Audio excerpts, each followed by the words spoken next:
Hello guys, in this video I am going to show you how to fit a linear regression model using Excel. Please let me share my screen.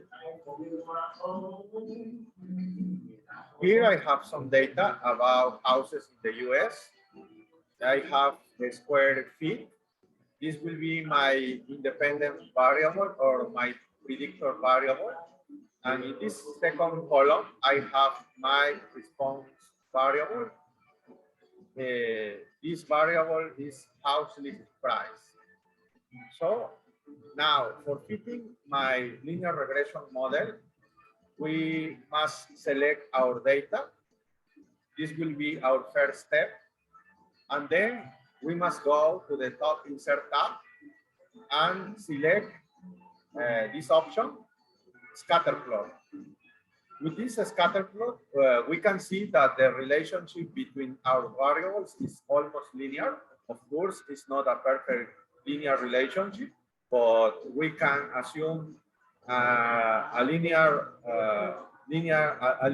relationship between the variables, almost linear. Now we can click here and check on this box, trend line. Then we can click 2 times in this trend line.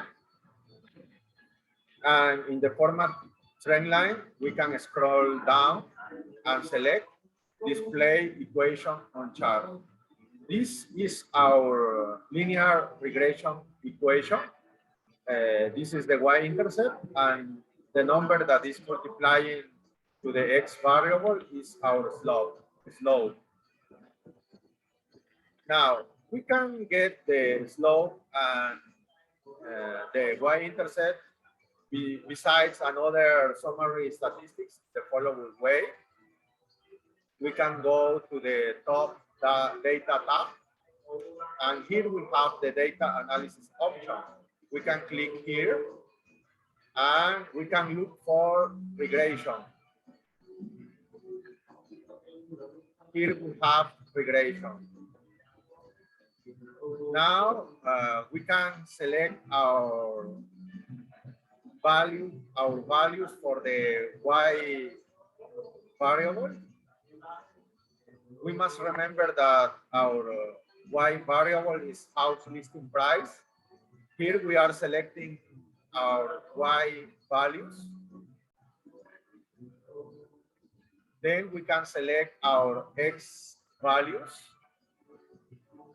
The same way, we can select these values. And finally, we can click here, output range, and we can select the cell where we want our data appear. Finally, we must click here in OK button. Here we have some summary statistics. Here we have our estimate for the y-intercept and our estimate for the slope. We must remember that these are only estimate. The true population values are unknown. But an interesting value is the slope. And we have a hypothesis test problem related to the slope. One hypothesis is the null hypothesis that tells us that the true population slope is equal to 0. This means that there is no linear relationship between the variables, and the alternative hypothesis tells us that the slope is different of 0, and this means that there is linear relationship between the variables. We can select one of the two hypotheses using the p-value. This is our p-value related to the slope. I will shade in yellow this p-value. Because the p-value is really small, we can reject the null hypothesis. Remember that the rule is when the p-value is small, the null hypothesis should go. This means that when the p-value is small, we must reject the null hypothesis. So we can assume a linear relationship between these two variables in this case. Besides, we can compute the fitted values in the following way using the y-intercept and the slope. We can put first the y-intercept plus my x value multiplying the slope.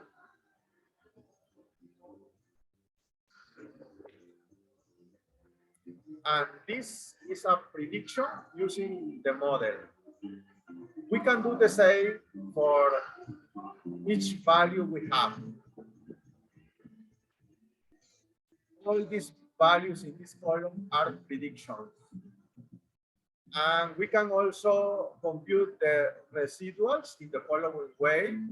We must subtract the fitted value to the actual value.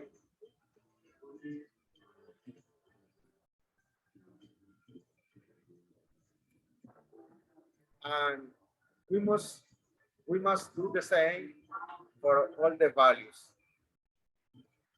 This means we are subtracting the fitted values to the actual values. Remember that you must verify that these residuals are approximately normally distributed, because this assumption is required for the hypothesis test problem. This is all for now. If you have any questions, please let me know.